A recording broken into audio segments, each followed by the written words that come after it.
Ryan Malone, R.J. Umberger, Bill Thomas, George Peros, and a few others took full advantage of the opportunity in front of them. In fact, some became so good, only schools like Shattuck St. Mary's in Minnesota could fill their needs. Yeah, there wasn't too many other kids around, from Pittsburgh, especially, like you said, in Minnesota and Omaha. It was definitely something I was proud to be from where I am, and I think, nowadays you're definitely seeing a lot more names coming from the Pittsburgh area, which is definitely great to see.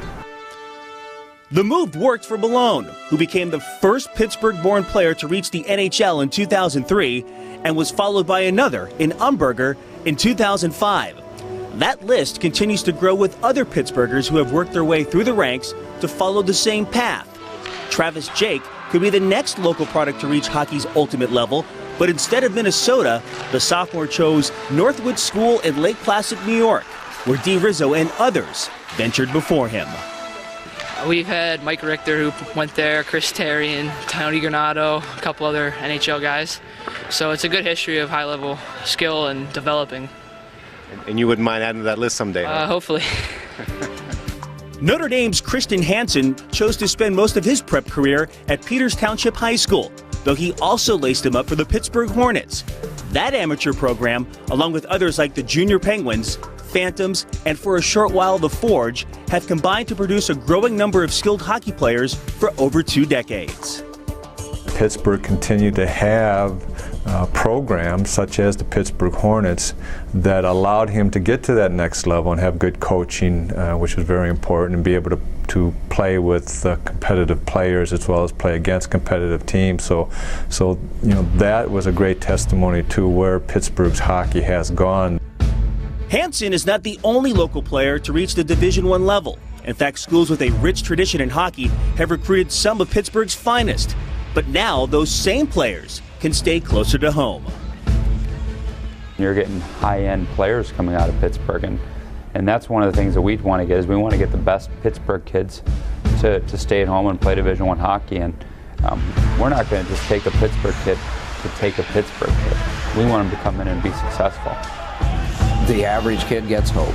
That's one thing, because here's that guy that made it, or here are those 2 guys that made it. And the average kid gets hope when he sees Robert Morris go in and pound Ohio State.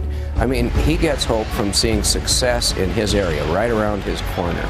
And before, it was just a distant dream. These were all guys coming from other places to play for Pittsburgh in Pittsburgh. But to have somebody come through the system is magnificent. You can't have it better than that. Those players and the teams they play for are proudly on display at the home of the Penguins, who have beaten the odds both on and off the ice more than once, which in turn has given others a chance to do the same. If we didn't have the Penguins here, hockey wouldn't be as popular with the young kids. So I'm glad that we were able to buy the Penguins, keep them here, and have a new arena come in, and having more kids play year after year. And it's a great game, a game that young kids can play for a long, long time. I grew up in a smaller place, not typically known for guys going to the NHL, and I still had a few role models though, and guys to look up to, and hopefully with each year that passes, more and more kids believe that they can at least enjoy the game, if not go farther than that. Yes, the future is certainly bright. Little Penguins learn to skate, and Hockey in the Hood are just 2 examples of how youth programs may someday outgrow the ice available to skate on.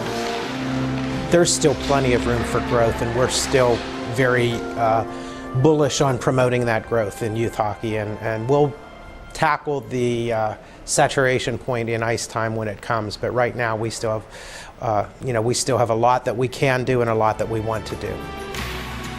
Today, hockey has several options in Pittsburgh, a far cry from the way things used to be. That, plus the opportunity to watch the best of the best in person, should allow players to dream on and dream big. I had a chance to play with Ryan. He's a great kid. And to have guys like that, really look up to me when they grew up, and that's why they played the game. That's why probably they have a chance to play in the NHL. It makes me feel pretty good. The Penguins, along with the Consol Energy Center, will soon create even more hockey history in Pittsburgh.